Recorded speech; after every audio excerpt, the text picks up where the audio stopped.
Laparoscopy આખા પેટની મતલબ તમે અપેન્ડિક્સ કાઢો, પિત્તાશય કાઢો કે બીજી કોઈ સર્જરી નાના મોટી કરવી, તમારે પેટની અંદર તો આખું દૂરબીન જવાનું જ છે.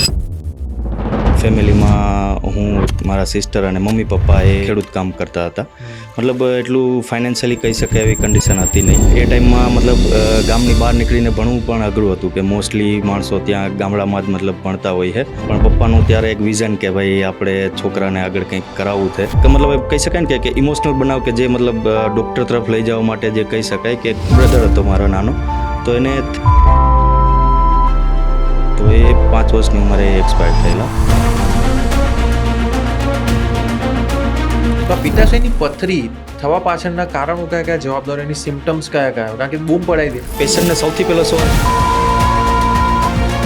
મતલબ મેડિકલ ટર્મમાં એક આખ 5F કરીને ટર્મ આવે, ફેટ, ફર્ટાઇલ, ફ્લેટુલન્ટ, ફિમેલ ઓફ 40, કે મતલબ ફિમેલમાં, સ્ત્રીઓમાં. તો એનો એક્સ્ટ્રીમ શું થઈ શકે? ઉપરના ભાગમાં અથવા તો જમણી બાજુના ભાગમાં એને દુખાવો થાય છે, અથવા તો કંઈ વધારે તીખું તળેલું કે સ્પાઇસી ફેટી જમી લે, એના પછી પેઇન સડન વધી જાય છે, વોમિટિંગ થઈ જાય છે, કમળો થઈ જાય છે કોઈ વખત. તો એ કેસમાં આપણે એમને પેશન્ટને પિત્તાશય.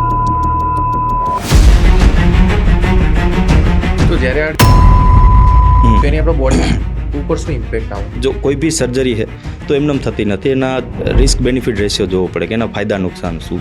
એપેન્ડિક્સને માની લો કે કોઈ માણસ અવોઇડ કરે, તો પેઇન કિલર લઈને ચલાવે છે, એન્ટીબાયોટિક લઈને ચલાવે, સર્જરી અવોઇડ કરે, બરાબર. એક્સ્ટ્રીમ સિચ્યુએશન શું? એક્સ્ટ્રીમ મતલબ ડરાવવા માટે નહીં, પણ સાદી ભાષામાં કહી શકાય કે ડેથ સુધી જઈ શકે એવું થઈ શકે. આયુષ ગ્રુપ ઓફ હોસ્પિટલ વિશે તમે શું કહેશો? મતલબ કેવી રીતે અલગ પડે છે બીજી બધી હોસ્પિટલ કરતાં? એક જ વર્ડમાં વાત કરું ને તો team work, hard work, smart work, ready. અને આ જેટલું બી મતલબ એફર્ટ છે ને એ બધા પેશન્ટ સેન્ટ્રિક.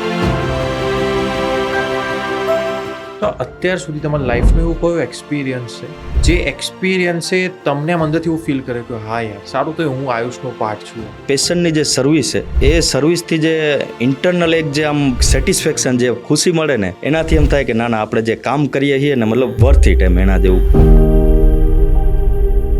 કે હમણાં જ મતલબ થોડા ટાઈમ પહેલાં જે 50 થી 60 વર્ષના બાપા હતા, ઓપરેશનમાં લઈ જતા ટેબલ પર બાપા આમાં હાથ પકડીને થોડા આમ રડવા જેવા ઇમોશનલ થઈ ગયા કે સાહેબ કે હજી દીકરી થઈ કે ના લગ્ન બાકી છે, બહાર આવી જઈશ ને. એટલે કે ડિવાઇન પાવર તમને પાછળથી સપોર્ટ કરતો હોય ને એવી એક ફીલ આવે કે મતલબ લાઈન છે કે one hand skilful surgeon, other hand is of God. બાકી મતલબ એઝ એ માણસ કોઈના મતલબ એટલું તાકાત નથી કે આ લેવલમાંથી કોઈ બીજા માણસને કાઢી શકે.